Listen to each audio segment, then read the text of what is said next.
মুসলমানদের মধ্যে নেতৃত্বের প্রকৃত গুণটা নাই। আর এই নেতৃত্বের প্রকৃত গুণ যেন তৈরি না হয়, এই জন্য দুটা কালচার মুসলমানদের মধ্যে কন্টিনিউ রাখা আছে, যাতে মুসলমানেরা প্রকৃত নেতা হিসেবে কোনোদিন তাদের জন্ম না হতে পারে। প্রকৃত নেতা, নামকাওস্তে নেতা বলিনি, প্রকৃত নেতার জন্মগত গুণ, সে বলবে সত্য, করবে ন্যায়। যেই সত্যবাদী, ন্যায়পরায়ণ, সেই নেতা। পৃথিবীতে যেখানে যেখানে যে অবস্থায় আছে, সে বাই ডিফল্ট জন্মগত আল্লাহর বাছাইকৃত নেতা, সত্যবাদী এবং ন্যায়পরায়ণ যদি হয়, আমানতদার যদি হয়। পৃথিবীর কোন নবী রাসূল মিথ্যুক অবস্থায়, দুর্নীতিবাজ, ধোঁকাগ্রস্ত অবস্থায় প্রেরিত হননি। জন্মগত সত্যবাদী, আমানতদার অবস্থায় প্রেরিত হয়েছেন। তাওহীদের দাওয়াত দিয়েছেন ওহী পাওয়ার পরে, কিন্তু জন্মগত এই গুণে তারা গুণান্বিত ছিলেন। কেন? এটা নেতার গুণ। কিন্তু মুসলমানদের মধ্যে যেন এই নেতৃত্বের গুণ তৈরি না হতে পারে, এই জন্য ডেমোক্রেটিক কালচার, গণতন্ত্রের কালচার মুসলমানদের মধ্যে দেওয়া আছে। কেন? গণতন্ত্র এমন এক কালচার যে এখানে এক দলের নেতা আর এক দলের নেতার বিরুদ্ধে মিথ্যে তো বলবেই। নিজ দলের একই আসনের মনোনয়ন প্রার্থী 1 জন, 5 জন, 10 জন নেতাও একই দলের নিজের আসনের প্রতিদ্বন্দ্বী মনোনয়ন প্রার্থীর বিরুদ্ধে মিথ্যা বলবে। কেননা মিথ্যা না বললে টিকতে পারবে না, চলতে পারবে না। গীবত, পরহিংসা না করলে টিকতে এবং চলতে পারবে না। তাহলে যে একবার মিথ্যা বলে ফেললো, যে মিথ্যার কালচারে একবার নিজেকে জড়িয়ে ফেললো, তার দ্বারা কোনোদিন প্রকৃত নেতৃত্ব হবে না। এই নেতা যদি প্রধানমন্ত্রী হয়ে যায়, এই নেতা যদি রাষ্ট্রপতিও হয়ে যায়, এই নেতা যদি এমপিও হয়, এই নেতা যদি মন্ত্রীও হয়, তাহলে যে নিজের দলের মনোনয়ন প্রার্থীর বিষয়ে অন্য দলের নেতার বিষয়ে মিথ্যা বলেছে, দুর্নীতি করেছে, ধোঁকা দিয়েছে, তাকে ভারত আর আমেরিকা টাকা দিয়ে কিনতে পারবে না? বলেন, পারবে? তো দুর্নীতিগ্রস্ত, তো মিথ্যার উপর প্রতিষ্ঠিত হয়েছে, তার তো মেরুদণ্ড সোজা নয়। ফলতে ডেমোক্রেটিক কালচারের মধ্যে যে নেতাই আসবে, সেই নেতাই পশ্চিমাদের পা চাটবে, না হয় পাশের দাদাবাবুদের পা চাটবে, টাকার কাছে বিক্রি হয়ে যাবে। আর একটা কালচার মুসলমানদের মধ্যে রাখা আছে, সেটা হচ্ছে সুদের কালচার। এই সুদের কালচার মিথ্যা তৈরি করে। রাসূলুল্লাহ সাল্লাল্লাহু আলাইহি ওয়াসাল্লাম বলছেন, আল্লাহুম্মা ইন্নী আউযু বিকা মিনাল মা'সামি ওয়াল মাগরাম। আল্লাহ, পাপ থেকে বাঁচতে চাই, গুনাহ থেকে বাঁচতে চাই এবং ঋণ থেকে বাঁচতে চাই। আল্লাহর নবীকে সাহাবীরা জিজ্ঞেস করছেন, আল্লাহর নবী, আপনি কেন এত ঋণ থেকে বাঁচতে চান? আল্লাহুম্মা ইন্নী আউযু বিকা মিনাল হাম্মি ওয়াল হুজনি। এই দোয়ার মধ্যে রাসূলুল্লাহ সাল্লাল্লাহু আলাইহি ওয়াসাল্লাম বলেছেন, ওয়া যাল'ইদ দাইনি ওয়া গালাবাতির রিজাল। হে আল্লাহ, ঋণের বোঝা থেকে বাঁচতে চাই। আল্লাহর নবীকে সাহাবীরা জিজ্ঞেস করলেন, আপনার প্রত্যেক দোয়ায় ঋণ থেকে বাঁচতে চাওয়ার দোয়া কেন থাকে? রাসূলুল্লাহ সাল্লাল্লাহু আলাইহি ওয়াসাল্লাম উত্তরে বললেন, মানুষ যখন লোন নেওয়া শুরু করে, তখন সে মিথ্যা বলাও শুরু করে। আজকে উপস্থিত অসংখ্য মা বোন আছে, যে সমস্ত মা বোন কিস্তির সাথে জড়িত আছে, তারা হলফ করে বলেন, বুকে হাত দিয়ে বলেন, কতজন শতভাগ সত্যবাদী। কি আপনারা বুঝতে পারছেন না কথা? কিস্তি থেকে যে একবার টাকা নিয়েছে, তার পক্ষে কি সত্যের উপর অটল থাকা সম্ভব নয়। তাকে মিথ্যার আশ্রয় নিতেই হবে। আর এইভাবে যখন একটা প্রজন্ম মিথ্যুক তৈরি হয়ে যায়, একদল মা মিথ্যুক তৈরি হয়ে যায়, মিথ্যার আশ্রয় নেয়, তখন এই সমস্ত মায়ের পেট থেকে, এই সমস্ত সমাজ থেকে ওমর ইবনুল খাত্তাব, তারেক বিন জিয়াদ, সালাহুদ্দিন আইয়ুবীর জন্ম অসম্ভব, ইম্পসিবল। শুধু গোলামি জন্ম নিবে, গোলামি তৈরি হবে। যারা মিথ্যার আশ্রয় নিয়ে নিজে বিক্রি হয়ে যাবে, দেশকে বিক্রি করে দিবে। সম্মানিত উপস্থিতি, মুসলমানদের মধ্যে দুইটা কালচার টিকিয়ে রাখা আছে, একটা ডেমোক্রেটিক কালচার, গণতন্ত্রের কালচার, আর একটা সুদের কালচার। সব মুসলমানকে যদি সুদের সাথে জড়িয়ে ফেলা যায়, তাহলে সব মুসলমানকে মিথ্যুক বানানো যাবে। এমনিতেই 190 বছর ব্রিটিশদের গোলামি করার কারণে এমনিতেই মুসলমানেরা দুর্নীতিগ্রস্ত। এমনিতেই ইউরোপীয় উপনিবেশ যেখানে যেখানে প্রতিষ্ঠিত হয়েছে, সেখানে সেখানে মুসলমানদের মিথ্যা, দুর্নীতি, ধোঁকার কালচার বৃদ্ধি পেয়েছে। যেখানে আমাদের শাসন যত মজবুত, যত নিকৃষ্ট, যত জঘন্য ছিল, ওখানে মিথ্যা ধোঁকার কালচার তত বেশি। এই জন্য ভারত, পাকিস্তান, বাংলাদেশের মুসলমানেরা যত মিথ্যা বলে, তার চেয়ে তুলনামূলক রোহিঙ্গা মুসলমানেরা, তার চেয়ে তুলনামূলক আফ্রিকার মুসলমানেরা বেশি মিথ্যা বলবে, বেশি দুর্নীতি করবে, বেশি ধোঁকা দিবে। কেননা তাদের গোলামি আরও শক্ত, আরও মজবুত, আরও কঠিন। ফলত গোলাম অবস্থায় জীবনযাপন করতে করতে মিথ্যা বলা শিখতে হয়েছে। একটা টাকার জন্য, একটা রুটির জন্য দুর্নীতি করা শিখতে হয়েছে। সেই কালচার, সেই স্বভাব রক্ত থেকে যায়নি। ফলত নেতার জন্ম হওয়া সম্ভব নয়, নেতৃত্বের জন্ম হওয়া সম্ভব নয়, জাতির মুক্তি সম্ভব নয়। জাতির মুক্তি তখনই সম্ভব যখন প্রকৃত নেতার জন্ম নিবে, যেই নেতার মেরুদণ্ড হবে সোজা। আর তখনই মেরুদণ্ড সোজা হবে যখন জীবনে কোনোদিন মিথ্যায়, অন্যায় এবং দুর্নীতির আশ্রয় নেয়নি। তখন ওর হৃদয়ে প্রকৃত ঈমান ঢুকেছে। এই নাম কস্তে ঈমান নয়, লোক দেখানো সালাত নয়, লোক দেখানো উমরা নয়, লোক দেখানো মুখের দাড়ি নয়। প্রকৃত ঈমানের ভিত্তি হচ্ছে যখন সে সত্যবাদী, আল্লাহর সাথে সত্যবাদী, জনগণের সাথে সত্যবাদী, আল্লাহর সাথে ন্যায়পরায়ণ, জনগণের সাথে ন্যায়পরায়ণ, আল্লাহর সাথে আমানতদার, জনগণের সাথে আমানতদার। সম্মানিত উপস্থিতি, আমাদের আজকের বক্তব্যের বিষয় ঈমান বিল গায়েব। কেন আজকের মুসলমানেরা, আজকের গাজার মুসলমানেরা ইসরায়েলের তুলনায় যত দুর্বল, আজকের সমগ্র বিশ্বের মুসলমানেরা আমেরিকা এবং ইসরায়েলের তুলনায় যত দুর্বল, মুসা আলাইহিস সালাতু ওয়াস সালাম তার চেয়ে শতগুণ দুর্বল ছিলেন, তার চেয়ে হাজার গুণ দুর্বল ছিলেন ফেরাউনের কাছে, ফেরাউনের তুলনায়। আপনাদের এই গোদাগাড়ি মাটি কাটার চরের একজন কৃষককে যদি বলা হয়, একজন রাখালকে যদি বলা হয়, একজন কাজের লোককে যদি বলা হয় যে তোমাকে দাওয়াত দিতে হবে ডোনাল্ড ট্রাম্পের কাছে গিয়ে, তাহলে আপনাদের এই মাটি কাটা গোদাগাড়ির একজন চরের মানুষ ডোনাল্ড ট্রাম্পের কাছে গিয়ে দাওয়াত দিবে। ওই ডোনাল্ড ট্রাম্পের কাছে এই মানুষ যত অসহায়, তার চেয়ে বেশি অসহায় মুসা আলাইহিস সালাম ছিলেন। কেন? এই চরের মাটি কাটা গোদাগাড়ির এই চরের মানুষের নিজের জমি জায়গা আছে, নিজের বাপ মায়ের পরিচয় আছে, নিজের আত্মীয় স্বজন আছে, নিজের গ্রাম বাড়ি আছে। আর মুসা আলাইহিস সালাতু ওয়াস সালাম সেই গোলাম কওমের মেম্বার, যাদের প্রত্যেক পুরুষকে জবাইয়ের আদেশ দেওয়া আছে, যার পিতামাতার পরিচয় তিনি বুক ফুলিয়ে ফেরাউনের সামনে দিতে পারবে না, পিতামাতার পরিচয় গোপন রেখে ফেরাউনের বাড়িতে মানুষ হতে হয়েছে। মা তার পরিচয় মুখ ফুলিয়ে বলতে পারেনি এটা আমার সন্তান। সেই গোলাম কওমের সন্তান মুসা আলাইহিস সালাতু ওয়াস সালাম। শুধু কি তাই, মুসা আলাইহিস সালাতু ওয়াস সালামকে যখন নবী বানানো হচ্ছে, তখন উনি মানুষের বাড়ির কাজের চাকর, 10 বছর থেকে একজন মানুষের বাড়িতে কাজ করতেছেন। শুধু কি তাই, মুসা আলাইহিস সালাতু ওয়াস সালামকে যখন নবী বানানো হচ্ছে, তখন তিনি হত্যার আসামি, ফাঁসির দণ্ডপ্রাপ্ত আসামি। মুসা আলাইহিস সালাতু ওয়াস সালামকে সেই ব্যক্তির বিরুদ্ধে দাওয়াত দিতে পাঠানো হচ্ছে যেই ব্যক্তির কাছে তিনি ফাঁসির দণ্ডপ্রাপ্ত আসামি। শুধু কি তাই, যেই ব্যক্তির তিনি এক সময় নিমক খেয়েছেন, যেই ব্যক্তির বাড়িতে তিনি বড় হয়েছেন, তার বিরুদ্ধে তিনি কিভাবে দাঁড়াবেন, তার সামনে কিভাবে দাঁড়াবেন? না আছে বংশ পরিচয়, না আছে ব্যক্তি পরিচয়। সম্মানিত উপস্থিতি, মুসা আলাইহিস সালাতু ওয়াস সালাম আজকের আমার এবং আপনার তুলনায়, আমি তো উদাহরণ দিয়েই বলে দিলাম যে আপনাদের যে কোনো একজন উঠে এখন তাকে বলা হচ্ছে যাও ডোনাল্ড ট্রাম্পের কাছে দাওয়াত দাও, এটা আজকের দুনিয়াবি বৈষয়িক দিক থেকে যত অসম্ভব, মুসা আলাইহিস সালাতু ওয়াস সালামের ফেরাউনের কাছে দাওয়াত দিতে যাওয়া ছিল তার চেয়ে বেশি অতুলনীয়, বেশি অসম্ভব। কিন্তু মুসা আলাইহিস সালাম পারলেন কিভাবে? মুসা আলাইহিস সালাতু ওয়াস সালামের সফলতার রহস্য কোথায়?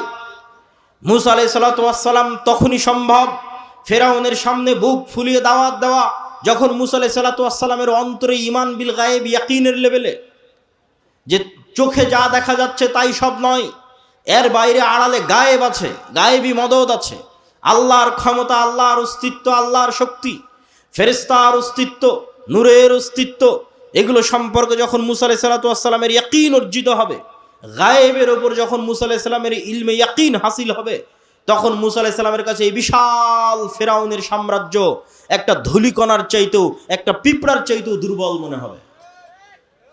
এবং ওই ইলমে ইয়াকিন আল্লাহ মুসা আলাইহিস সালাতু ওয়াস সালামকে দিয়েছিলেন। কিভাবে দিয়েছিলেন? মুসা আলাইহিস সালাতু ওয়াস সালামকে আল্লাহ বলেননি, মুসা এই যে জান্নাত থেকে একটা লাঠি নিয়ে আসলাম, এটা খুব ভয়ঙ্কর, ম্যাজেস্টিক, চমৎকার জাদুর লাঠি, এই লাঠি যদি তুমি ছাড়ো এই লাঠি সাপ হয়ে যাবে। জি না, দুনিয়াতে যত জাদুকর আছে, কবিরাজ আছে, যত সাপ খেলা দেখানো সাপুড়ে আছে, এদের নিজের প্রশিক্ষণ দেওয়া সাপ আর নিজের কাছে যত্নের সাথে রাখা পাথর আর লাঠি দিয়ে এদেরকে জাদু দেখাতে হয়। আপনি একটা দিবেন, সেটা দিয়ে পারবে না। তো মুসা আলাইহিস সালাতু ওয়াস সালামকে আল্লাহ সুবহানাহু ওয়া তাআলা এটা বলেননি এই যে জান্নাত থেকে লাঠি নিয়ে এসে দিলাম এটা এখন সাপ হবে, আসমান থেকে এক বিশাল স্বর্ণের লাঠি নিয়ে এসে দিলাম এটা সাপ হবে। জি না, মুসা তুমি যেই লাঠি নিজে ব্যবহার করছো, সাধারণ একটা গাছের 10 বছর 15 বছর 20 বছর আগে যেই লাঠি কেটে তুমি কাড়াল বানিয়েছো, রাস্তা অতিক্রম করো, গর্ত অতিক্রম করো, আউড় এবং ধান শুকাও, সেই লাঠি, যে লাঠি তুমি ব্যবহার করছো, আমি যদি 5-10 বছর থেকে এই ফোন ব্যবহার করি, 15 বছর থেকে এই বই ব্যবহার করি, আমার হাতে থাকে, তাহলে এই বই, আমার হাতে থাকা বই আজকে নতুন করে এসে কেউ দিচ্ছে না, এই নাও জান্নাত থেকে একটা বই দিলাম, এই বই এখন সাপ হয়ে যাবে। জি না, তুমি যেটা ব্যবহার করতেছো র্যান্ডমলি যেই লাঠি, সেই লাঠি আমি তোমার চোখের সামনে সাপ বানিয়ে দেবো। বলেন আল্লাহু আকবার।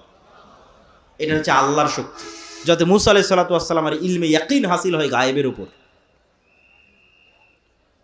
সম্মানিত উপস্থিতি, তাহলে আজকের মুসলমানেরা পরাজিত কেন? ইলমে গায়েবে ইয়াকিন নাই। মুসা আলাইহিস সালাম বিজয়ী কেন? ইলমে গায়েবে ইয়াকিন ছিল। মুহাম্মদ সাল্লাল্লাহু আলাইহি ওয়াসাল্লাম থেকে শুরু করে আবু বকর, ওমর, ওসমান, আলী থেকে শুরু করে আমর ইবনুল আস, খালিদ ইবনুল ওয়ালিদ থেকে শুরু করে উমাইয়া খেলাফত, আব্বাসী খেলাফত থেকে শুরু করে সালাহুদ্দিন আইয়ুবী হয়ে মোহাম্মদ আল ফাতেহের তুরস্ক বিজয় পর্যন্ত এমন কোনো যুদ্ধে মুসলমানেরা বিজয় অর্জন করেনি যেই যুদ্ধে মুসলমানেরা শক্তিশালী ছিল। এমন একটা যুদ্ধ ইতিহাসের পাতা থেকে দেখানো যাবে না যেই যুদ্ধে মুসলমানেরা শক্তিশালী অবস্থায় বিজয়ী হয়েছে। সুলতান সালাহুদ্দিন আইয়ুবী যখন জেরুজালেমের মসজিদে আকসা বিজয় করে, তখন সুলতান সালাহুদ্দিন আইয়ুবীর চাইতে ইউরোপীয় ক্রুসেডাররা শতগুণে বেশি শক্তিশালী ছিল। সুলতান মোহাম্মদ আল ফাতেহ যখন তুরস্কের ইস্তাম্বুল বিজয় করে, তখন তুরস্কের রাজা বাদশারা, ইউরোপের রাজা বাদশারা সুলতান মোহাম্মদ আল ফাতেহের চাইতে বেশি শক্তিশালী ছিল। জহিরুদ্দিন বেরবাস যখন মিশরের মাটিতে হালাকু খা চেঙ্গিস খাকে পরাজিত করে, তখন এই পুরো বিশ্বে হালাকু খা চেঙ্গিস খানের চাইতে শক্তিশালী আর কেউ ছিল না। আব্বাসীয় খেলাফতের রাজধানী বাগদাদকে মাটির নিচে পিষে দিয়ে হালাকু খা চেঙ্গিস খা মিশর দখল করতে গেছে। পুরো পৃথিবীতে তাদের মোকাবেলা করবে এরকম কোনো শক্তি ছিল না। মুহাম্মদ সাল্লাল্লাহু আলাইহি ওয়াসাল্লাম যখন বদরে অবতীর্ণ হয়েছে, উহুদে অবতীর্ণ হয়েছে, খন্দকে অবতীর্ণ হয়েছে, তখন মুহাম্মদ সাল্লাল্লাহু আলাইহি ওয়াসাল্লামের চাইতে মক্কার কাফের, কুরাইশ, মুশরিকরা কয়েক শতগুণ বেশি শক্তিশালী ছিল দুনিয়াবি অস্ত্রপাতি এবং সাজ সরঞ্জামের দিক থেকে। দাউদ আলাইহিস সালাতু ওয়াস সালামকে যেই দিন আল্লাহ জেরুজালেম বিজয়ের তৌফিক দিয়েছেন, সেই দিন দাউদ আলাইহিস সালাতু ওয়াস সালামের সাথে মাত্র 313 জন ছিল। সম্মানিত উপস্থিতি, তাহলে বিজয় শক্তি দিয়ে নয়, বিজয় ক্ষমতা দিয়ে নয়, বিজয় অর্জিত হয় গায়েবী মদদে। ওই গায়েবের উপরই যদি বিশ্বাস না থাকে, তাহলে আপনাকে মন্দির পাহারা দিয়ে ক্ষমতা দখল করতে হবে। আর যদি গায়েবের উপর বিশ্বাস থাকে, তাহলে শুধু বাংলাদেশের ক্ষমতা নয়, পুরো পৃথিবীর ক্ষমতা অর্জন করা যাবে। কেননা কোরআনে পুরো পৃথিবীর ক্ষমতা অর্জনের রাস্তা বলে দেওয়া আছে। কিন্তু ওই মানের ঈমানওয়ালা একটা প্রজন্ম তৈরি হচ্ছে না, ওই মানের সততা, ন্যায়পরায়ণতার গুণে গুণান্বিত হবে এরকম একটা প্রজন্ম তৈরি হচ্ছে না, যে প্রজন্মের জন্য এই বিজয় অপেক্ষা করছে। সেই প্রজন্ম তো আসতে হবে যাদেরকে আল্লাহ সুবহানাহু ওয়া তাআলা বিজয়ের জন্য মনোনীত করেছে। সেই প্রজন্ম তো তৈরি হতে হবে যাদের হাতে আল্লাহ সুবহানাহু ওয়া তাআলা বিজয় লিখে রেখেছে। সম্মানিত উপস্থিতি, আজকে আমরা ঈমান বিল গায়বের একটা অংশের উপর আলোচনা করব। আল ঈমান বিল মালাইকাহ, ফেরেশতাদের উপর ঈমান। ফেরেশতাদের অস্তিত্ব, ফেরেশতাদের ক্ষমতা, ফেরেশতাদের উপস্থিতি, ফেরেশতাদের কাজ। আজকে আমরা এবং আপনারা এখানে উপস্থিত আছি, এটা যতটুকু সত্য তার চেয়ে বেশি সত্য ফেরেশতাদের অস্তিত্ব। এইটার মতো নয়, এটার চেয়ে বেশি। আপনি যদি আপনার পিতামাতার সন্তান হন, তাহলে আপনার পিতামাতার অস্তিত্ব আপনার কাছে যত সত্য, আর আপনার পিতামাতার কাছে আপনি সন্তান হিসেবে সন্তানের অস্তিত্ব যত সত্য, তার চেয়ে বেশি সত্য আপনার সাথে আপনার পিতামাতার সাথে ফেরেশতা আছে। এটা বেশি সত্য। কেন বেশি সত্য? এটাকে আমি এমনি বানিয়ে বলছি জি না। আমাদের আদি পিতা আদম আলাইহিস সালাতু ওয়াস সালামকে তখন সৃষ্টির পর তিনি প্রথম অন্য কোনো মানুষের সাথে পরিচিত হননি। যে আদম, এই যে তোমাকে সৃষ্টি করলাম, এই যে তোমার বাপ মা, এই যে তোমার ভাই বোন, আর এই যে তোমার স্ত্রী, আর এই যে তোমার পুত্র, যেটা এখন আমরা হচ্ছে, যে আমরা জন্মের পরে প্রথম কার সাথে পরিচিত হচ্ছে, এটা আমার মা, এটা আমার বাপ, এটা আমার সন্তান, এটা আমার ভাই, এটা আমার বোন। জন্মের পরে এগুলোর সাথে আমরা প্রথম পরিচিত হই। কিন্তু আমরা যখন প্রথম সৃষ্টি হয়েছি, তথা আমাদের আদি পিতা আদম আলাইহিসসালাম যখন প্রথম সৃষ্টি হয়েছে, তখন আদম আলাইহিসসালাম জন্মের পরে অন্য কোনো মানুষের সাথেই পরিচিত হয়নি। সর্বপ্রথম পরিচিত হয়েছে ফেরেশতাদের সাথে। বলেন আল্লাহু আকবার। তাহলে আপনার বাপ মায়ের অস্তিত্বের আগে ফেরেশতার অস্তিত্ব না আগে বাপ মায়ের অস্তিত্ব? আগে ফেরেশতার অস্তিত্ব। আপনি যখন প্রথম সৃষ্টি হয়েছেন তখন প্রথম পরিচিত হয়েছেন ফেরেশতার সাথে। ওয়াইদ কুলনা লিল মালাইকাতি ইসজুদু লিআদম ফাসাজাদু ইল্লা ইবলিস আবা ওয়াস্তাকবারা। ওয়াইদ ক্বালা রাব্বুকা লিল মালাইকাতি ইন্নী জাইলুন ফিল আরদি খলিফা ক্বালু আতাজআলু ফীহা মান ইউফসিদু ফীহা ওয়া ইয়াসফিকুদ দিমা। আল্লাহ ফেরেশতাদের ডাক দিয়ে বললেন, কোরআনে আল্লাহ বলছেন মানুষ সৃষ্টির ঘটনা শুরুই ফেরেশতা দিয়ে। আল্লাহ ফেরেশতাদের ডাক দিয়ে বললেন, ইন্নী জাইলুন ফিল আরদি খলিফা, আমি পৃথিবীতে মানুষ সৃষ্টি করতে চাই। ফেরেশতারা উত্তরে বলল, আতাজআলু ফীহা মান ইউফসিদু ফীহা ওয়া ইয়াসফিকুদ দিমা, আপনি কি পৃথিবীতে এমন জাতি তৈরি করবেন যারা ফিতনা তৈরি করবে, রক্ত প্রবাহিত করবে, ফাসাদ তৈরি করবে? আমরা তো আপনার তাসবিহ তাহলিল করার জন্য আছি। আল্লাহ বললেন, আমি যা জানি তোমরা তা জানো না। তারপরে যখন আদম সৃষ্টি করা হয়ে গেল, আল্লাহ সুবহানাহু ওয়া তাআলা আদমকে যখন সকল জ্ঞান দিয়ে দিলেন, তারপরে ফেরেশতাদের সামনে যখন প্রমাণ করে দিলেন আদম জ্ঞানে শ্রেষ্ঠ তোমাদের চাইতে, তখন এবার আল্লাহ ফেরেশতাদের বলছেন যে ফেরেশতারা তোমরা সবাই আদমকে সিজদা করো। সম্মানিত উপস্থিতি, তাহলে এই যে আদম আলাইহিসসালাম সৃষ্টি হওয়ার পর প্রথম ভিন্ন জগতের দুইটা প্রাণীর সাথে পরিচিত হয়েছে। এই ভিন্ন জগতের দুই প্রাণী সম্পর্কে জানাই এই পৃথিবীর গেম এবং খেলা জানার আসল রিয়ালিটি। এই দুই ভিন্ন জগতের প্রাণীর, একটা শয়তান, একটা ফেরেশতা। আপনাকে আল্লাহ সুবহানাহু ওয়া তাআলা যেই খেলা খেলতে পাঠিয়েছে, ওই খেলার যদি নিয়ম কানুন না জানেন তাহলে খেলে লাভ নাই, খেলতে পারবেন না। যখন ক্রিকেটের মাঠে খেলতে যাবেন তখন কিভাবে বল করলে ওয়াইড হয়, নো হয়, ছক্কা হয়, ফোর হয়, আর ফুটবল খেলতে গেলে ফাউল হয়, প্লান্টিক হয়, আউট হয়, এই যদি নিয়ম না জানা থাকে তো প্লেয়ার খেলতে পারবে না। তো আমরা যে পৃথিবীতে আছি, এই পৃথিবীতে আমাদের পাঠানোর যে ঘটনা আল্লাহ কোরআনে তুলে ধরেছে, আল্লাহ সুবহানাহু ওয়া তাআলা পৃথিবীতে পাঠানোর যে ঘটনা তুলে ধরেছে, সেটার মধ্যে পৃথিবীর গেম, সিক্রেট যে গেম, যে খেলা, ওটা লুকিয়ে আছে। সেটা যুক্তই আছে অদৃশ্য দুই প্রাণীর সাথে, একটা শয়তান, একটা ফেরেশতা। মানুষের সাথে যুক্তই নাই। আল্লাহ বর্ণনাই শুরু করেছেন এইভাবে। ইবলিস শত্রু হয়ে গেল। আল্লাহ সুবহানাহু ওয়া তাআলা কুলনা হবিতু বা'দুকুম লিবা'যিন আদু, আল্লাহ সুবহানাহু ওয়া তাআলা বলেন আজকে তোমরা নেমে যাও, আসমান থেকে নেমে যাও, জান্নাত থেকে নেমে যাও। আজ থেকে তোমরা একজন আর একজনের শত্রু। ফাইম্মা ইয়াতিয়ান্নাকুম মিন্নি হুদান ফামান তাবিআ হুদায়া ফালা খাউফুন আলাইহিম ওয়ালা হুম ইয়াহজানুন। তোমরা একজন আর একজনের শত্রু, তবে আমার পক্ষ থেকে হেদায়েত আসবে, হেদায়েতের নূর আসবে। এই নূর দিয়ে যাদের কালব আলোকিত হবে, যাদের হৃদয় এই নূরের আলোতে আলোকিত হবে, তাদের জন্য এই শয়তান কোনো ক্ষতি করতে পারবে না। আর যাদের কালব এই নূরের আলোয় আলোকিত হবে না, এই শয়তান তাদের সবচেয়ে বড় শত্রু, আদুউম মুবিন, সবচেয়ে বড় শত্রু। আর একমাত্র প্রকৃত বন্ধু হচ্ছে ফেরেশতা, আর একমাত্র শত্রু হচ্ছে শয়তান। যে আপনার নামে মিথ্যা অপবাদ দিয়েছে, জমি দখল করে নিয়েছে, টাকা মেরে নিয়েছে, ওর চেয়ে বড় শত্রু শয়তান। আর যে আপনার সাথে রাত দিন আড্ডা দিচ্ছে, আপনাকে বিড়ি সিগারেট খাওয়ার দাওয়াত দিচ্ছে, ওর চাইতে আপনার হিতাকাঙ্ক্ষী প্রকৃত বন্ধু হচ্ছে ফেরেশতা। এই দুইটা সম্পর্কে জানাই হচ্ছে এই পৃথিবীর গেমের আসল রহস্য। খেলতে পারবেন ভালো যদি জানা থাকে। এই জন্য গায়েব সম্পর্কে জ্ঞান অর্জন করতে হবে। গায়েবের জ্ঞান ওহির মাধ্যমে সম্ভব।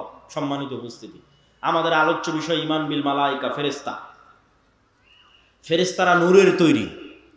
নূর অন কাইন্ড অফ লাইট, এক প্রকারের আলো যা পৃথিবীতে বিরাজমান অস্তিত্বশীল। ঠিক এই আলো যেমন পৃথিবীতে বিরাজমান অস্তিত্বশীল, সূর্যের আলো যেমন বিরাজমান অস্তিত্বশীল, নূরের আলো পৃথিবীতে বিরাজমান অস্তিত্বশীল, তবে নূরের আলো সূর্যের আলো নয়। নূরের আলো এই লাইট, বৈদ্যুতিক লাইটের আলো নয়। এটা এক প্রকারের আলো যা পৃথিবীতে অস্তিত্বশীল, যেমন সূর্যের আলো অস্তিত্বশীল, যেমন এই লাইটের আলো অস্তিত্বশীল। এবং এই নূর মানুষের কালবে তৈরি হয়, কানে তৈরি হয়, চোখে তৈরি হয়, মানুষের ডানে বামে সামনে নিচে উপরে সর্বত্র নূর তৈরি হয়। মানুষের আমল নূর তৈরি করে। কোরআন নূর, দ্বীন ইসলাম নূর। এই নূর সম্পর্কে রাসূলুল্লাহ সাল্লাল্লাহু আলাইহি ওয়াসাল্লাম বলছেন, আল্লাহুম্মা আউযু বিনূরি ওয়াজহিকাল্লাযী আশরাকাত লাহুদ দুলুমাত ওয়া সালুহা আলাইহি আমরুদ দুনিয়া ওয়াল আখিরাহ।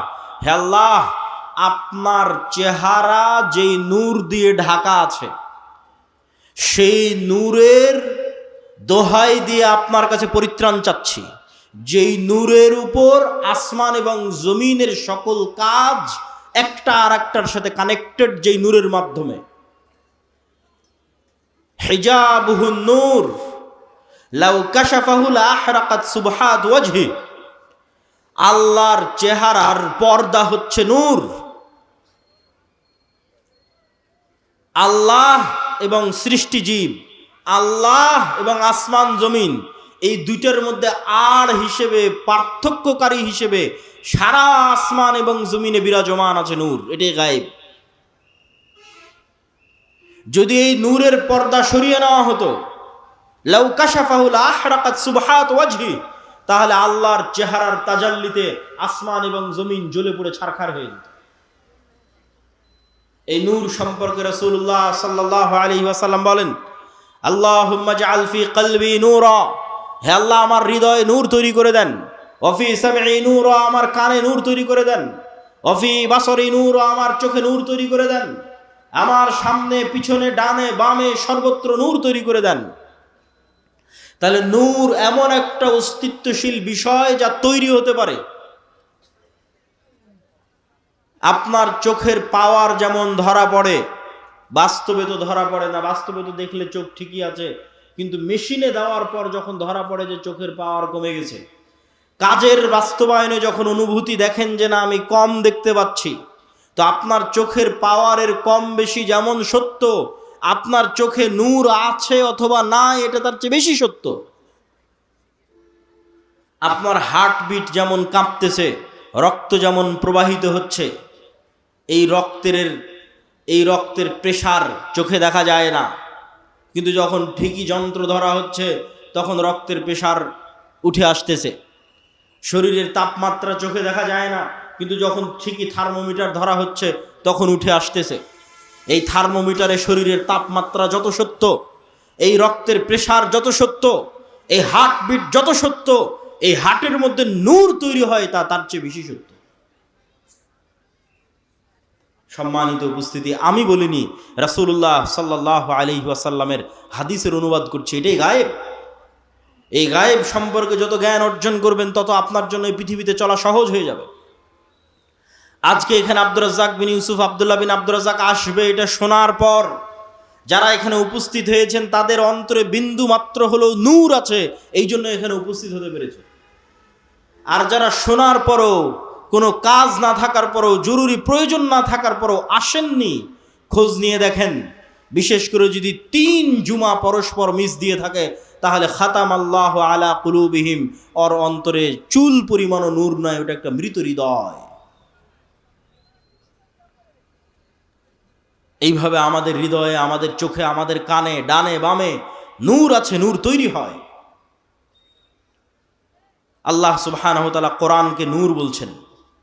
মা কুনতা তাদরি মাল কিতাব ওয়ালাকিন মা কুনতা তাদরি মাল কিতাব ওয়ালাল ঈমান ওয়ালাকিন জাআলনাহু নূরান নাহদি বিহি মান নাশা। হে আল্লাহর নবী, আপনি জানতেন না কিতাব কাকে বলে, আপনি জানতেন না ঈমান কাকে বলে। আমি আল্লাহ এই কোরআনকে নূর বানিয়ে দিয়েছি, যেই নূরের আলোয় আলোকিত হয়ে মানুষ রাস্তা খুঁজে পাবে। যত কোরআন পড়বেন তত নূর তৈরি হবে। দ্বীন নূর। আল্লাহ সুবহানাহু ওয়া তাআলা বলছেন, ইউরিদুনা লিইউতফিউ নূরাল্লাহ ওয়াল্লাহু মুতিম্মু নূরিহি। কাফের এবং মুশরিকেরা চায় আল্লাহর নূরকে ফু দিয়ে নিভিয়ে দিতে। আর আল্লাহ আল্লাহর নূরকে সারা পৃথিবীতে বিজয়ী করবেন, প্রতিষ্ঠিত করবেন।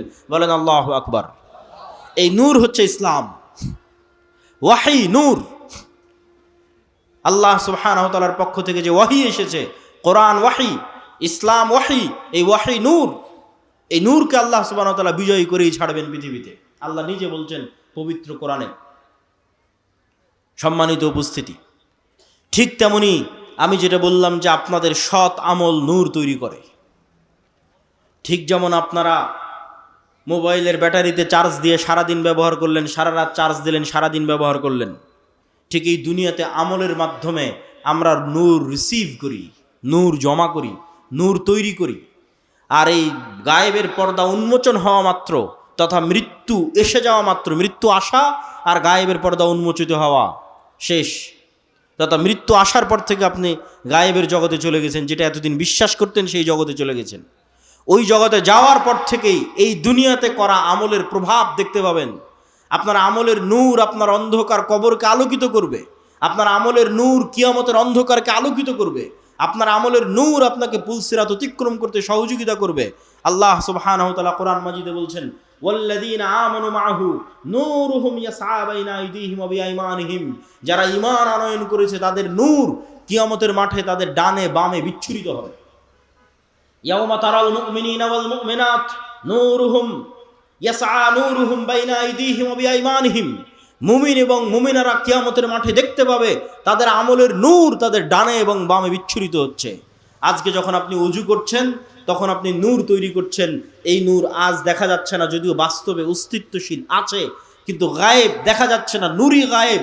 কিন্তু যখন কিয়ামতের মাঠে যাবেন তখন এই ওযুর অঙ্গ প্রত্যঙ্গগুলো নূরের আলোয় আলোকিত থাকবে। বলেন আল্লাহু আকবার।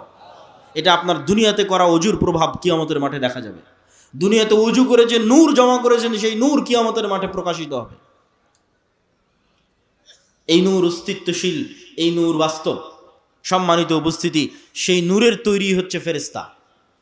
ফেরেশতারা হচ্ছে সেই নূরের তৈরি। এবং মানুষের রূহ, ইবনুল কাইয়িম রাহিমাহুল্লাহ বলছেন, মানুষের রূহ নূরুন লতীফ, নূরের একটা সূক্ষ্ম প্রকার হচ্ছে মানুষের রূহ। এই জন্য দেখা যায় না, এই জন্য ধরা যায় না। সম্মানিত উপস্থিতি, তাহলে নূর যদি পৃথিবীতে অস্তিত্বশীল থাকে, বিরাজমান থাকে, ফেরেশতারা যদি পৃথিবীতে অস্তিত্বশীল থাকে, বিরাজমান থাকে, আমি আপনি দেখি না কেন? আমি আপনি ধরতে পারি না কেন? বিজ্ঞানের যন্ত্র ধরতে পারে না কেন? আবিষ্কার করতে পারে না কেন? আজ থেকে 100 বছর আগে এই মাটিকাটা গ্রামে যে মানুষ মারা গেছে, সেই মানুষকে যদি আপনি এখন উঠিয়ে বলেন যে শোনো, আমি কথা বলবো এখানে, আর আমার কথা এখন সাথে সাথে ঢাকায় গিয়ে বাজবে। আমি কথা বলবো এখানে, বাজবে ঢাকায় সাথে সাথে। আর আমি কথা বলবো এখানে, বাজবে সৌদি আরবে, আমেরিকা, ইউরোপে সাথে সাথে।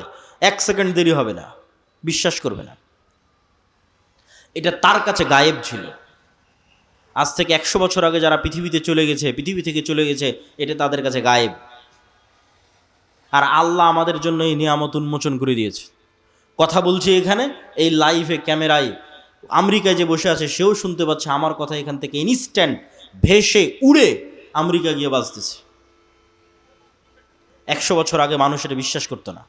অথচ যেই ওয়েভ, যেই মাইক্রোওয়েভ, রেডিও ওয়েভ, আলোর তরঙ্গের মধ্যে দিয়ে মানুষের আওয়াজ এবং মানুষের দৃশ্য ট্রান্সফার হচ্ছে, আলোর গতির সাথে ট্রান্সফার হচ্ছে, এই ওয়েভের মধ্যে ডাটা ধারণ করার ক্ষমতা তথা মানুষের আওয়াজ ধারণ করার ক্ষমতা, মানুষের দৃশ্য ধারণ করার ক্ষমতা আল্লাহ যেদিন পৃথিবী সৃষ্টি করেছিলেন ওই দিন থেকেই ছিল, মানুষ জানতো না। ওই দিন থেকেই ছিল।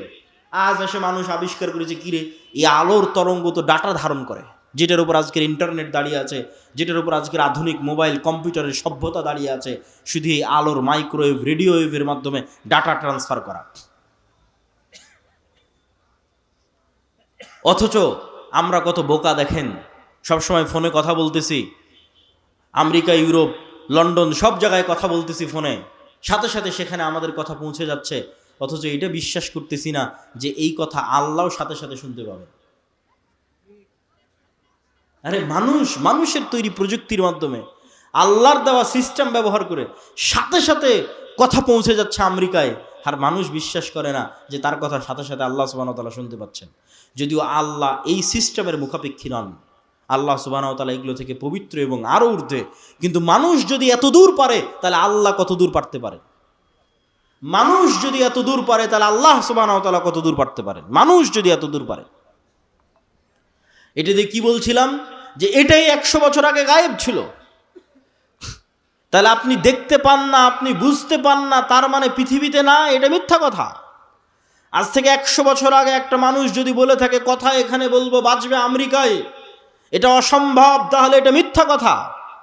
কেন? তার জ্ঞানের স্বল্পতার কারণে সে জানতো না, জ্ঞানের স্বল্পতার কারণে সে বুঝতো না।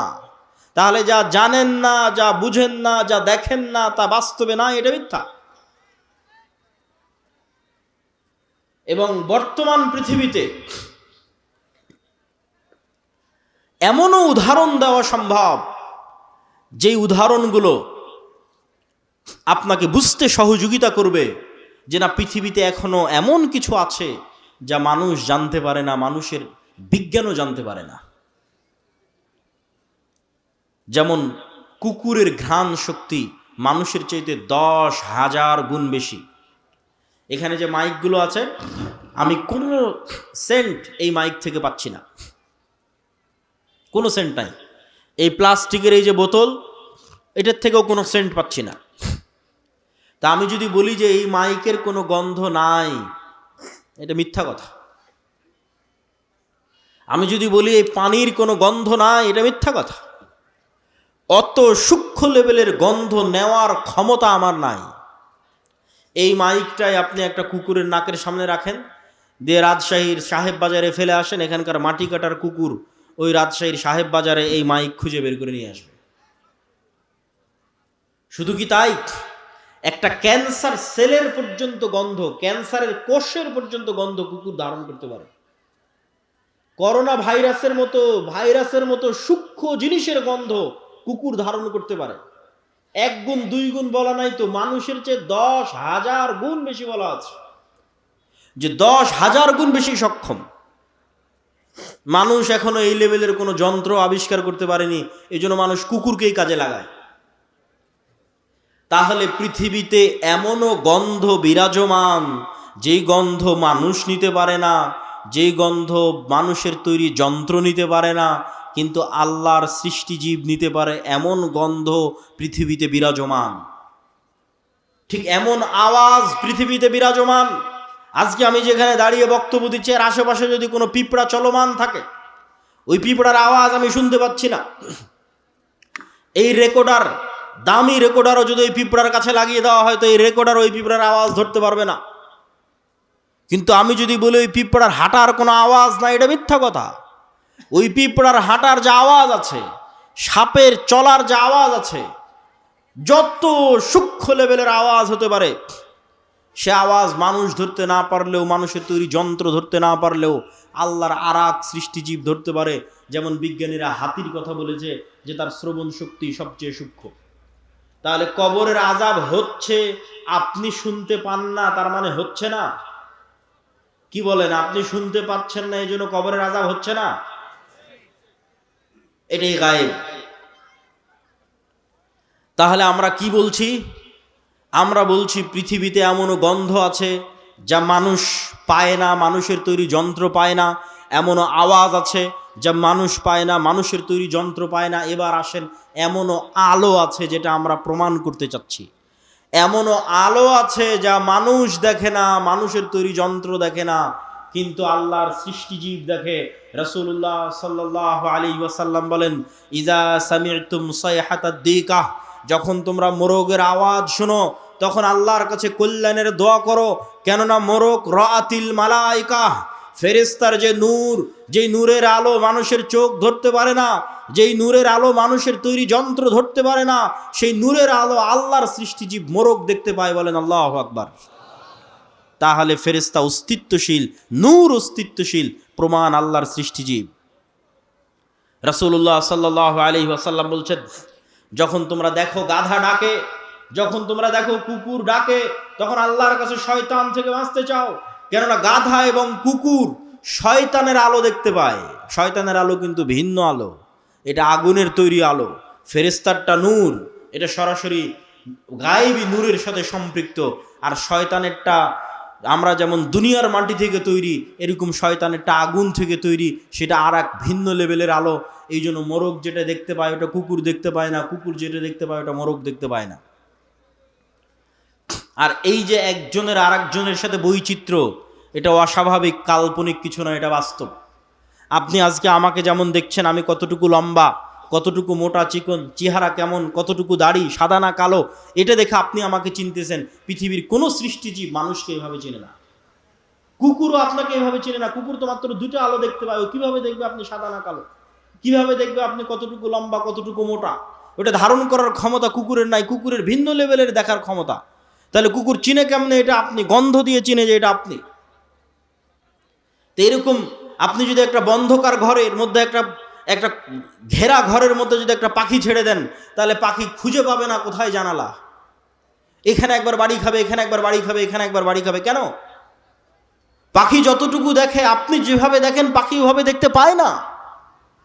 প্রত্যেকের দেখার সীমাবদ্ধতা, শোনার সীমাবদ্ধতা, জ্ঞানের সীমাবদ্ধতা আল্লাহ সুবহানাহু ওয়া তাআলা তৈরি করে দিয়েছেন।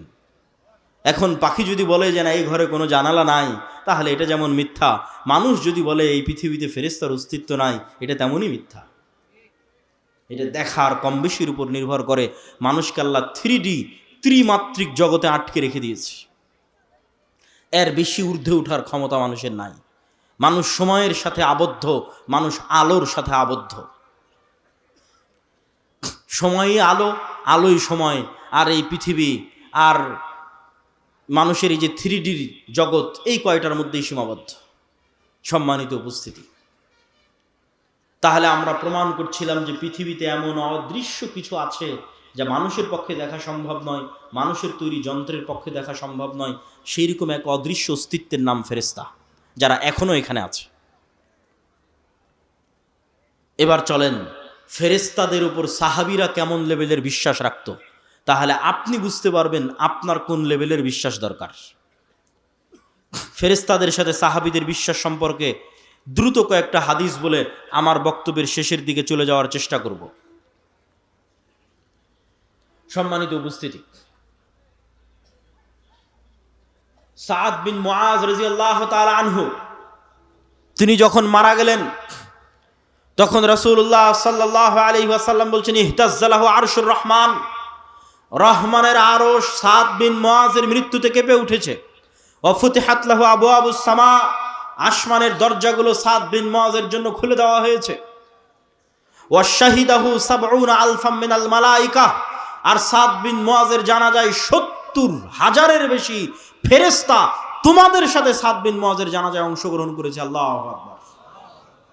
একজন দুইজন ফেরেশতা নয়, ১০০ ২০০ নয়, ১০০০ ২০০০ নয়, ৭০,০০০ ফেরেশতা সাহাবীদের সাথে সাদ বিন মুআজের জানাজায় অংশগ্রহণ করেছে। রাসূলুল্লাহ সাল্লাল্লাহু আলাইহি সাল্লাম বলছেন, আসমানের দরজা খোলার কথা শুনলে, আসমানে উঠে যাওয়ার কথা শুনলে আমাদের কাছে মনে হয় না জানি এটা কত কঠিন, কত অসম্ভব। অথচ সকল ধর্মীয় গ্রন্থ একমত। কোরআন বলেন, বাইবেল বলেন, তাওরাত বলেন, জাবুর বলেন, ইনজিল বলেন, ওল্ড টেস্টামেন্ট, নিউ টেস্টামেন্ট, যেখানে খুলবেন সব একমত যে আদম আলাইহিস সালামকে জান্নাতে তৈরি করা হয়েছে, পরে জান্নাত থেকে দুনিয়াতে নামানো হয়েছে। তো জান্নাত থেকে দুনিয়াতে নামবে কিভাবে? আসমানের যদি দরজাই না থাকে, নামলো কোন দিক দিয়ে? তাহলে যে আসমানের দরজা দিয়ে আদম আলাইহিসসালাম নামলেন, সেই আসমানের দরজা দিয়ে ঈসা আলাইহিস সালাম উঠতে পারবে না? আমরা তো ছিলামই আসমানে, ছিলামই জান্নাতে। অতএব এটা অনেক সহজ, অতি সহজ। এগুলো গায়েব, কিন্তু এগুলো বাস্তব। সম্মানিত উপস্থিতি, রাসূলুল্লাহ সাল্লাল্লাহু আলাইহি ওয়াসাল্লাম বলছেন, জাবির ইবনে আব্দুল্লাহ রাদিয়াল্লাহু তাআলা আনহু থেকে বর্ণিত, তিনি বলেন আমার পিতা উহুদের যুদ্ধে মারা গেছেন, আর তার পিতা অনেক কন্যা রেখে গেছে। সেই কন্যাগুলোকে মানুষ করতে হবে, ঋণের বোঝা আছে, সেগুলো নিয়ে তিনি চিন্তিত, কাঁদছেন। রাসূল সাল্লাল্লাহু আলাইহি সাল্লাম বলছেন, জাবের লা তাবকি, কাঁদিও না। মা জালাতিল মালাইকাতু তুজিল্লু বিআজনিহাতিহা, তুমি কাঁদছো কেন? তুমি কাঁদো কিভাবে যেখানে এখন পর্যন্ত ফেরেশতারা তোমার পিতার লাশকে তাদের পর দিয়ে, তাদের পাখা দিয়ে, ছায়া দিয়ে রেখেছে। আল্লাহু আকবার। তাহলে এই কথোপকথনগুলো আল্লাহর নবীর সাথে সাহাবীদের হচ্ছে। যেগুলো ফেরেশতা রিলেটেড। আবু সাইদ খুদরি রাদিয়াল্লাহু তাআলা আনহু থেকে বর্ণিত, তিনি বলেন উসাইদ বিন হুযাইর রাদিয়াল্লাহু তাআলা আনহু একদিন তার ঘোড়া রাস্তা বলে কোরআন তেলাওয়াত করছেন। তো কোরআন তেলাওয়াত শুরু করতেই ঘোড়া লাফালাফি শুরু করে দিল। কোরআন তেলাওয়াত থামিয়ে দিলেন, ঘোড়াও থেমে গেল। তিনবার এরকম হওয়ার পর উনি স্থায়ীভাবে কোরআন তেলাওয়াত বন্ধ করে দিয়ে পরের দিন সকালে আল্লাহর নবীর কাছে ঘটনা খুলে বললেন। আল্লাহর নবী বললেন, তিলকাল মালাইকা দানাত লিসাউতিক, এরা ছিল আল্লাহর ফেরেশতা যারা তোমার কোরআনের আওয়াজে সেখানে একত্রিত হচ্ছিল। আল্লাহু আকবার। যদি তুমি সকাল পর্যন্ত কোরআন পড়তে থাকতে মানুষ ফেরেশতা দেখে নিত। আপনি বলছেন মানুষ ফেরেশতা দেখতে পারবে না? দেখতে পারে। মানুষ ফেরেশতা দেখে, মানুষও ফেরেশতার আওয়াজ শুনতে পারে, অস্বাভাবিক কিছু নয়। অসংখ্য দলিল কোরআন এবং হাদিস থেকে দেওয়া সম্ভব। বানু ইসরাইলের একজন ব্যক্তি রাস্তা দিয়ে হাঁটতেছে, আকাশ থেকে আওয়াজ আসলো, ইস্কে হাদিকাতা ফলান, উমুকের বাগানে পানি বর্ষণ করো। আওয়াজ ফেরেশতার, শুনছে সাধারণ মানুষ, নবী নয়, রাসূল নয়, ফেরেশতার আওয়াজ শুনছে সাধারণ মানুষ। হাদিস সহিহ বুখারী মুসলিমের, বানু ইসরাইলের যুগের ঘটনা। ওই লোক দেখে এক জায়গায় গিয়ে পানি বর্ষণ হচ্ছে। সে পানি বর্ষণের জায়গায় গিয়ে একজন মানুষকে দেখতে পেল, বলল তোমার নাম কি? বলে আমার নাম এই। তখন ওই লোক বলে, এই নাম তো আকাশ থেকে যে আওয়াজ শুনলাম সে আওয়াজের সাথে মিলে যায়। বলে তুমি করো কি? তো বলে আমার ফসল থেকে যতটুকু উৎপাদন হয় তার 3 ভাগের 1 ভাগ আল্লাহর রাস্তায় দান করে দিই, 3 ভাগের 1 ভাগ এই জমিতে বিনিয়োগ করি, আর 3 ভাগের 1 ভাগ দিয়ে নিজের সংসার চালাই। তখন ওই লোক বলল, বুঝেছি, এটি সেই কারণ যেই কারণে আকাশ থেকে আওয়াজ শোনা যাচ্ছে যে তোমার জমিতে যেন পানি বর্ষণ করা হয়। তাহলে ফেরেশতার আওয়াজ মানুষ শুনতেছে, নবী রাসূল নাই, সাধারণ মানুষ। ফেরেশতাকে সাধারণ মানুষ দেখতে পায়, তার প্রমাণ বানু ইসরাইলের 3 জন ব্যক্তি, যারা একজন অন্ধ, একজন কুষ্ঠ, একজন টাক। আল্লাহ সুবহানাহু ওয়া তাআলা মানুষ রূপে ফেরেশতা পাঠিয়ে দিলেন 3 জনের কাছে। 3 জনেরই অন্ধত্ব, টাক এবং কুষ্ঠ রোগ ভালো হয়ে গেল। 3 জনকে উট, গরু এবং ছাগল দেওয়া হলো। আবার 20, 30, 25 বছর পর আবার ফেরেশতা তাদের কাছে গেল পরীক্ষা নেওয়ার জন্য। পরীক্ষায় শুধু অন্ধ ব্যক্তি পাশ করলো। ফেরেশতা দেখা যায়, ফেরেশতা সাধারণ মানুষের কাছেও আসতে পারে, অস্বাভাবিক কিছু নয়। ফেরেশতা অস্তিত্বশীল, সত্য এবং বাস্তব। রাসূলুল্লাহ সাল্লাল্লাহু আলাইহি ওয়াসাল্লাম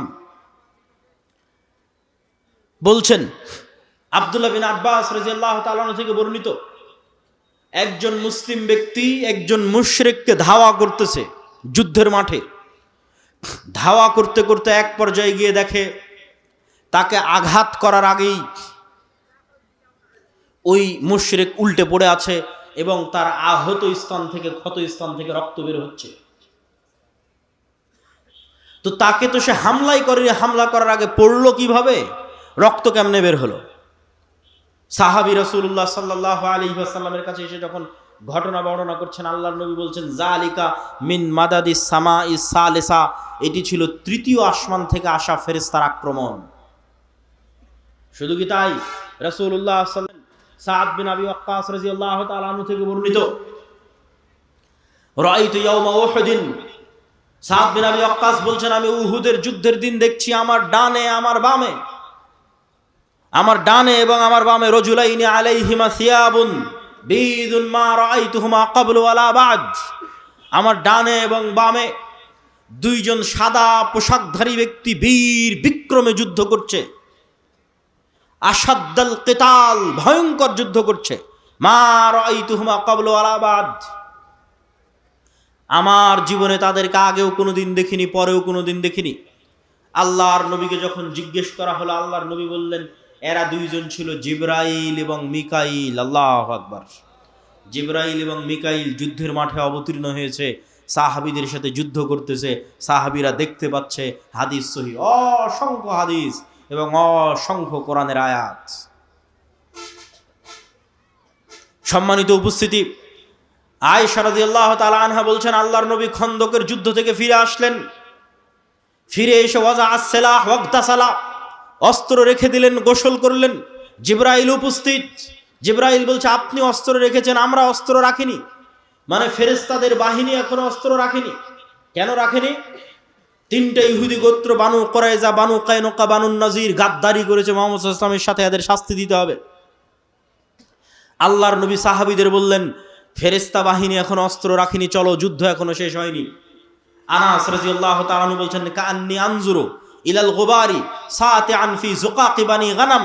আল্লাহর নবী যখন আমাদের নিয়ে পুনরায় রওনা দিলেন, আমরা যখন কোনো গাড়ি বহরে যাই তখন সামনে যদি 50-100টা মোটরসাইকেলের শোডাউন থাকে তাহলে ধুলায় যেমন রাস্তা অন্ধকার হয়ে যায়। আনাস রাদিয়াল্লাহু তাআলা আনহু বলছেন, সাহাবীদের বাহিনীর আগে জিবরাইলের বাহিনীর ঘোড়ার পদাঘাতে ধুলায় অন্ধকার হয়ে গেছে রাস্তা। আল্লাহু আকবার। তাহলে সাহাবীরা স্বচক্ষে ফেরেশতাদের দেখতেছেন, ফেরেশতাদের সাথে যুদ্ধ করতেছেন। সম্মানিত উপস্থিতি, তাহলে সাহাবীদের ফেরেশতাদের উপর ঈমান কোন লেভেলের ছিল, আমার এবং আপনার ঈমান ফেরেশতাদের উপর কোন লেভেলের?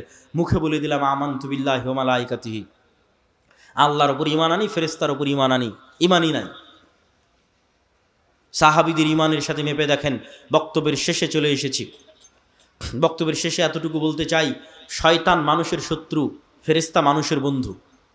আপনি যাকে যতটুকু অ্যাক্সেস দিবেন, আপনার ওয়াইফাইয়ের অ্যাক্সেস যেভাবে দেন, কিউআর কোড স্ক্যান যেভাবে শেয়ার করেন, যাকে যতটুকু অ্যাক্সেস দিবেন সে আপনার আশেপাশে সেভাবেই থাকবে। রাসূল সাল্লাল্লাহু আলাইহি ওয়াসাল্লামকে জিবরাইল বলতেছে মেসওয়াক করতে করতে মাড়ি ছিলে গেছে, গোস্ত উঠে যাচ্ছে।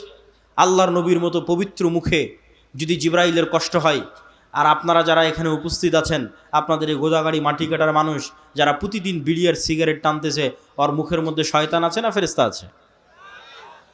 আল্লাহর নবীর পবিত্র মুখে যদি জিবরাইলের এত কষ্ট হয়, তাহলে বিড়ি আর সিগারেটের গন্ধে ফেরেশতা আসবে? বিড়ি সিগারেটের গন্ধে ফেরেশতা আসবে? অসম্ভব। তাহলে সিদ্ধান্ত আপনার, আপনি কাকে জায়গা দিচ্ছেন। বাড়িতে ঢোকার সময় যদি সালাম দিয়ে প্রবেশ করেন, বিসমিল্লাহ বলে খাবার খান, টয়লেটে প্রবেশ করেন দোয়া করে, বাড়ি থেকে বের হন দোয়া পড়ে, অজু করেন, 5 ওয়াক্ত সালাত আদায় করেন, তাহলে ওখানে ফেরেশতার রাজত্ব, নূরের রাজত্ব, হৃদয়ে প্রশান্তি, বাড়িতে শান্তি। আর যদি সব সময় পেশাব করে পানি নেওয়ার নাম নাই, অপবিত্র,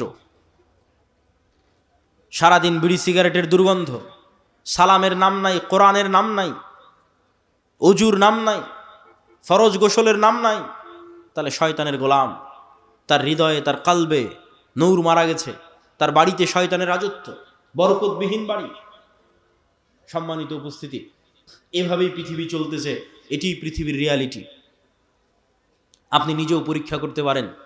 আপনি একদিন নিয়ত করেন যে আগামীকাল ফজরে উঠব, নিয়ত করবেন যেভাবে বিমান থাকলে, ঢাকার বিমান থাকলে নিয়ত করেন, এসএসসি এইচএসসি পরীক্ষা থাকলে নিয়ত করেন, ওই লেভেলের নিয়ত করেন।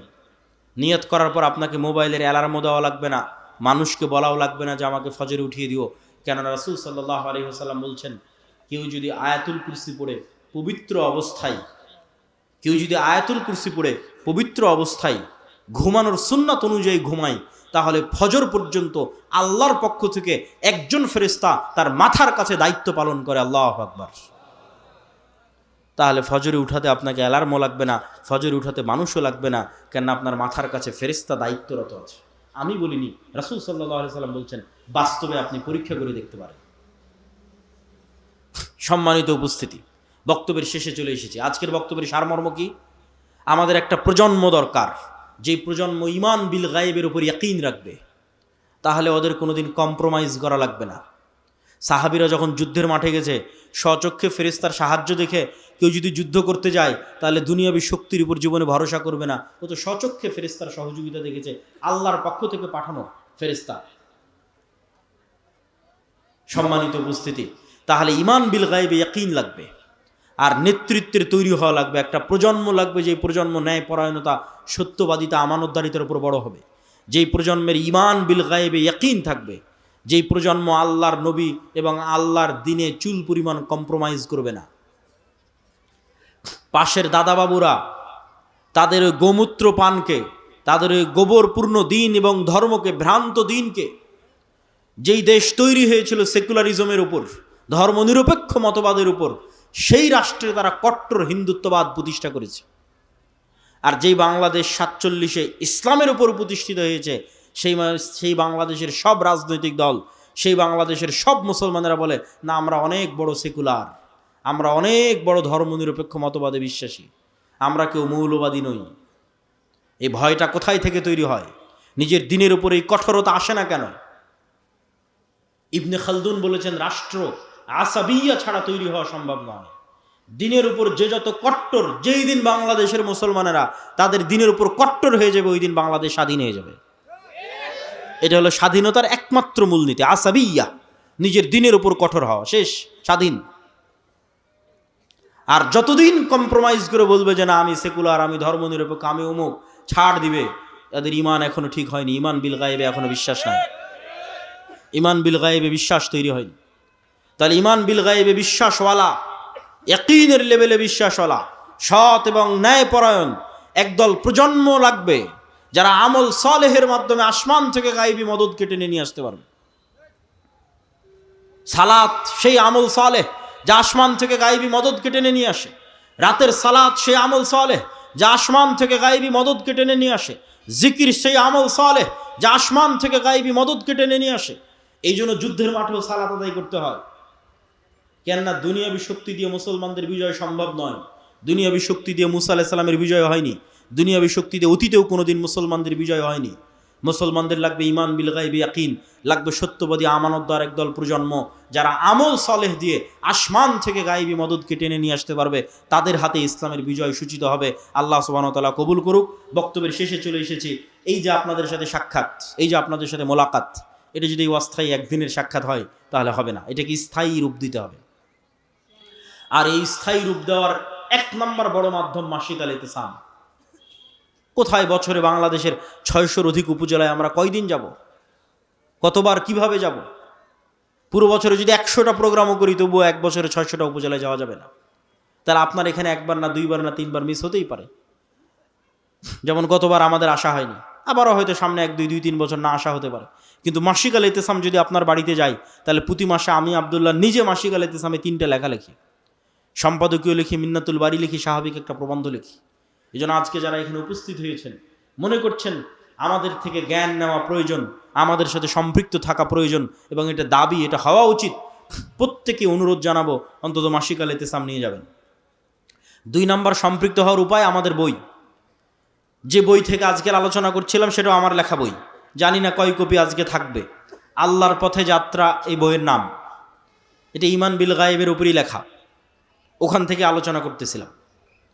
এবং এরকম আরও যত বই আছে, মিন্নাতুল বাড়ি হোক, ফিলিস্তিন হোক, শেখ আব্দুর রাজ্জাক বিন ইউসুফের সালাতের হোক, আব্দুর রহিমের নতুন বই রাসূলুল্লাহ সাল্লাল্লাহু আলাইহি ওয়াসাল্লাম দেখতে যেমন ছিলেন, যে কোনো বই যেটা আপনার পছন্দ হবে সেটা সাথে নেওয়ার চেষ্টা করবেন, পড়ার চেষ্টা করবেন। এই উম্মাত পড়ার উম্মাত। ইকরা বিসমি রাব্বিকাল্লাযী খালাক, ইকরা ওয়া রাব্বুকাল আকরাম। এই উম্মাত জ্ঞানের উম্মাত, জ্ঞানের উপরই টিকে থাকতে হবে। 3, আমাদের সাথে স্থায়ী সম্পৃক্ত হওয়ার মাধ্যম মক্তব। এই গোদাগাড়ি অঞ্চলে আমি কত সফর দিয়েছি মক্তবের জন্য, জানি না এখন কয়টা মক্তব চলে। যারা প্রোগ্রামের আয়োজক তারাও মক্তব নিয়ে চিন্তা ভাবনা দায়িত্ব পালন করে কিনা সেটাও জানি না, কিন্তু আমার কাছে ওটাই গুরুত্বপূর্ণ, ওটাই দামি। আমি একদিনের এক ঘন্টার বক্তব্যে না আপনাকে সূরা ফাতিহা শিখাতে পারলাম, না দোয়া শিখাতে পারলাম, কিছুই পারিনি। কিন্তু আপনার গ্রামে যদি মক্তব চলে তাহলে প্রতিদিন ওখানে দোয়া, কোরআন এগুলো শিখবে, আর সেগুলোর সাদাকায়ে জারিয়া আমরা রাজশাহীতে বসে ঘরে বসে পাবো। এটাই তো জীবনের সবচেয়ে বড় সফলতা। এই সাদাকায়ে জারিয়ার নেশাই তো আমরা পাগল। সেটা তৈরি করার জন্য আপনাদের পিছিয়ে এত পরিশ্রম, কিন্তু বুঝাতে পারি না। অতএব মক্তব যদি থাকে আরও স্ট্রং করা, না থাকলে আরও বিভিন্ন জায়গায় তৈরি করা। ট্রেনিংয়ের জন্য জামিয়া সালাফিয়া দাওয়া ইলাল্লাহর কাছে পাঠানো। 600 মক্তবের ইমাম ট্রেনিং নিয়েছে। আজকে এখনও 30-এর অধিক মক্তবের ইমাম ট্রেনিংয়ের জন্য জামিয়া সালাফিয়া ডাঙ্গিপাড়া বাবা রাজশাহীতে আছে। এই সমস্ত ট্রেনিংয়ের জন্য যে সমস্ত ইমামেরা আসে তাদের যাতায়াত খরচ আমরা দিই, থাকা খাওয়া খরচ আমরা দিই। সম্মানিত উপস্থিতি, 3 নম্বর উপায় হচ্ছে প্রতিষ্ঠানকে জামিয়া সালাফিয়ার সাথে অধিভুক্ত করা। যে কোনো প্রতিষ্ঠান, জামিয়া সালাফিয়া বাংলাদেশের শ্রেষ্ঠতম, বৃহত্তম, অন্যতম, দেশি বিদেশি ছাত্র, শিক্ষক, উন্নত সিলেবাস, পড়াশোনা সব দিক থেকে বাংলাদেশের টপ 5, টপ 10 শিক্ষা প্রতিষ্ঠানগুলোর একটি। এই জামিয়া সালাফিয়ার সাথে সম্পৃক্ত হলে ছোট ছোট গ্রামের প্রতিষ্ঠানগুলোরও মান উন্নত হবে। শিক্ষা এবং জ্ঞানের মাধ্যমেই আমাদের বিপ্লব নিয়ে আসতে হবে। অতএব শিক্ষা এবং জ্ঞানকে গুরুত্ব দিতে হবে। 4 নম্বর, সুদের বিরুদ্ধে যুদ্ধ। সুদ মিথ্যুক বানায়, এই জন্য কর্জে হাসানা। যদিও আমরা পরীক্ষামূলক শুরু করেছি, 30-এর কাছাকাছি মানুষকে আমরা কর্জে হাসানা দিয়েছি। ইসলামে বিলাসী পণ্যের জন্য সুদযুক্ত ঋণ তো বহুদূরের কথা, কর্জে হাসানা নেওয়ারও কোনো দলিল খুঁজে পাওয়া কঠিন। বিলাসী পণ্য মানে বাড়ি মাটির আছে, ভেঙে ইটের তৈরি করব। বিলাসী পণ্য মানে বাড়িতে ফ্রিজ নাই, ফ্রিজ কিনবো। বিলাসী পণ্য মানে বাড়িতে এসি নাই, এসি কিনবো, এগুলো বিলাসী পণ্য। এগুলো সুদের টাকা দিয়ে কিনা তো বহু পরের কথা, কর্জে হাসানা দিয়েও কিনা যাবে কিনা এটার প্রমাণ কোরআন হাদিস থেকে দেওয়া কঠিন আছে। তাহলে কর্জে হাসানাটা কখন নেওয়া যাবে? কর্জে হাসানা নেওয়া যাবে যখন বিপদে পড়েছেন, অ্যাক্সিডেন্ট করেছেন, মেয়ের বিয়ে দিবেন, তখন কর্জে হাসানা। আর কখন নেওয়া যাবে? যখন একটা ব্যবসা শুরু করতে চাচ্ছেন, ব্যবসায়িক প্রয়োজনে আটকে গেছেন, তখন কর্জে হাসানা। বিলাসী পণ্যের জন্য সুদের ঋণ বহু পরে কর্জে হাসানাও জায়েজ হবে কিনা, যে একটা মানুষ জিজ্ঞেস করবে যে আল্লাহ আমি কর্জে হাসানা দিয়ে এসি কিনবো, এটা জায়েজ হবে কিনা এটা আমি জানি না, আমি ইসলামিক ফাইন্যান্স নিয়ে পড়েছি, আমার জানা নাই ইসলামের মূলনীতি এটার সাথে যায় কিনা। আর এই বিলাসী পণ্যগুলোতে লোন দেওয়ার কারণেই ইসলামী ব্যাংক আর ইসলামী ব্যাংক থাকতে পারেনি। কেননা কনভেনশনাল ব্যাংক বিলাসী পণ্যে লোন দিচ্ছে, সারা পৃথিবী ক্রেডিট কার্ড দিচ্ছে, আসো খরচ করো। বিকাশ বলতেছে 50,000 টাকা তুমি বিনা ডকুমেন্টস জমা দিয়ে খরচ করতে পারবা। মানে যে কোনো মূল্যে আপনাকে লোনের ফাঁদে ফেলে শয়তানের দাসত্বে, মিথ্যার দাসত্বে আপনাকে নিয়ে যাওয়া, এই পুরো পৃথিবী এরকম হায়নার মতো হয়ে আছে। অতএব অল্পে তুষ্ট না থাকলে, ইমান না বাঁচাতে চাইলে আপনি সুদের বেড়াজাল থেকে বাঁচতে পারবেন না। এটির জন্য আমাদের মুসলিম বাইতুল মাল কর্জে হাসানা, আর এই কর্জে হাসানা প্রজেক্টে আমরা কোনো দান নেই না। যে সমস্ত মানুষেরা বিভিন্ন ব্যাংক ব্যালেন্সে টাকা জমা রেখেছে, বিকাশ নগদে টাকা ফেলে রেখেছে, যেখান থেকে কোনো লাভ ইন্টারেস্ট নিতে চায় না, তারা আমাদের মুসলিম বাইতুল মালে টাকা জমা রাখতে পারে। সেটারই অল্প কিছু পরিমাণ আমরা কর্জে হাসানা দিয়ে আবারও যখন তাদের ফেরতের দরকার তখন আমরা আবার ফেরত দিয়ে দিই। আলহামদুলিল্লাহ অনেক মানুষ মুসলিম বাইতুল মালে তাদের টাকা জমা রেখেছে, যখন প্রয়োজন হচ্ছে তখন উঠিয়ে নিচ্ছে। আমরা চাচ্ছি যে কর্জে হাসানার কালচারটা তৈরি হোক, কর্জে হাসানার এই বিশ্বস্ততায় আস্থায় দেওয়া এবং নেওয়ার কালচারটা তৈরি হোক। তাহলে সমাজ থেকে সুদকে দূর করা যাবে। আল্লাহ সুবহানাহু ওয়া তাআলা আমাদের উপস্থিত জনগণ যারা আজকে এখানে উপস্থিত হয়েছেন সকলকে আজকের এই বক্তব্য থেকে জ্ঞান অর্জন করার এবং শিক্ষা নেওয়ার, ফেরেশতার সাথে বন্ধুত্ব, শয়তান থেকে শয়তানের সাথে শত্রুতা, এই মূলনীতিতে যতদিন চলবেন জীবনে সফল হবেন। এই মূলনীতিতে চলার আল্লাহ সুবহানাহু ওয়া তাআলা আমাদের তৌফিক দান করুক। ওয়া আখিরু দাওয়ানা আনিল হামদুলিল্লাহি রাব্বিল আলামিন। আসসালামু আলাইকুম ওয়া রাহমাতুল্লাহি ওয়া বারাকাতুহু।